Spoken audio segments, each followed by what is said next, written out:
Hi there, I'm Jennifer and welcome to my midlife student life. In today's video, I'm going to share with you how I create my daily schedule, both as an entrepreneur and as a student, as well as share with you my customized planner. That's right. I make my own planner. I have used so many planners over the last few years and tried different ones, but the reality is my life schedule changes in different seasons, and so I need something to be flexible and something that's modifiable. So I've opted to making my own. I love it, and I'm going to share that with you today.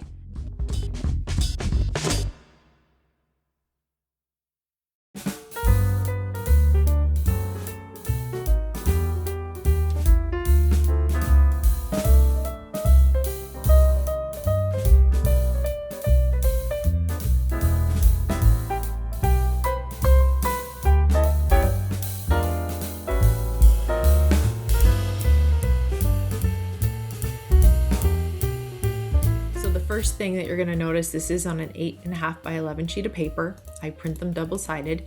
First thing I do in the morning is I would circle whatever day it is. Graphic, I threw a flower in here. You can use any graphic you like. I think it's inspirational to have a little picture, quote, something fun. I also find sometimes I color these in, create a different flower, different color every day. It's a creative moment and inspiring. On the right hand side here, you'll see the hourly schedule. So because my regular year working with clients includes appointment times on the half hour, 30 and 45 minute, and on the hour, so that's why these are in increments of half an hour. I also include priority tasks. So this is another effective way of time management and highlighting just 1, 2, at most 3 items that are of urgent nature, need to be done, or a top priority of that day. Now, since I'm including some of my study sessions, even on my work days, I was still trying to at least get flashcards done, even if I didn't have any other studying to do or time for studying. So RemNote is the app that I'm using right now for creating flashcards, which I'll share in another video. Then I have a blank here for organizing cleaning tasks. So this is household tasks. I'm also a wife, and I have a house and a husband and property to maintain. So there's always things happening. So I find if I can put 1 or 2 things in here each day, it just takes off the burden of having to do quite so much on those other days. I do find too that topic of organizing for me is exciting and interesting. And so having a little project that can actually be done sometimes on my little breaks, which I'll show you on my next study schedule list. And the next one's called Grateful Corner. And in this little box here, this was inspired by the concept of a gratitude journal. So this helps me just put 1 item down and it sits in front of me all day, something that I'm grateful for, thankful for. So that's helpful. Bottom left-hand corner are just random notes and thoughts. So this could be from having a conversation, maybe something that came up during a session with my clients, or reminders, or things I want to put on the next day, or just things that popped in my brain. So it's a little doodle corner here. And then on the right side, it's just a reminder of my list of self-care items. And I'll be doing a separate video as well on self-care. It's a very in-depth topic and one that I think students need to pay attention to if you're going to manage and endure, especially if you're someone who is a midlife student like myself and you're juggling potentially a lot of things. So here we're looking at just my personal list of self-care items that I want to try and incorporate every day if possible. Now let's pop over and take a look at what a full day of study will look like. Okay, so here we are looking at the second sheet. So this one I'm printing off now, going forward into July, August, when I'm not working with clients as much and students. Basically, this is what a study day looks like when it's totally dedicated to study. Okay, so here you're going to see from the top, study day starts at 8 a.m. And what I'm calling that is free time. And that's a 1 hour segment.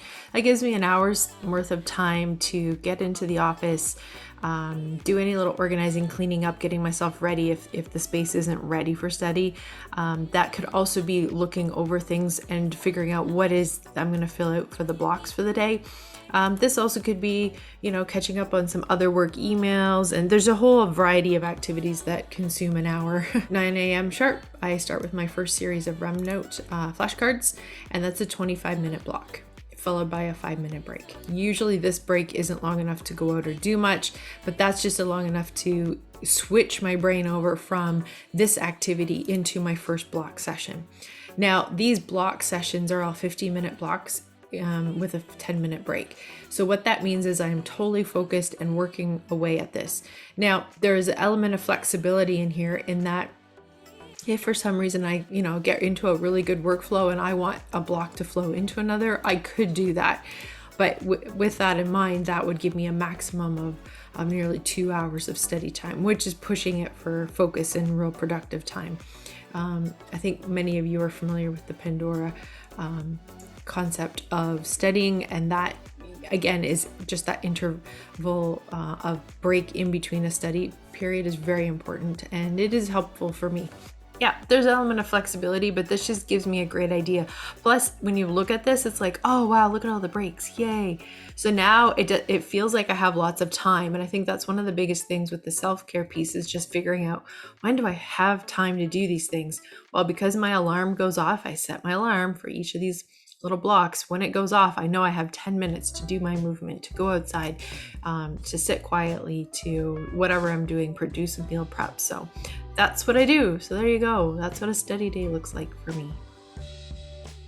So that's it for this video. I hope you found it helpful and inspiring. I'd love to hear what kind of planners you use, what kind of scheduling and study patterns work for you. I'm just sharing what works for me at this point. I'm sure it's gonna change over the next few years, and I'll update this as it does. Love to hear from you. Be sure to like and subscribe, and we'll see you next week.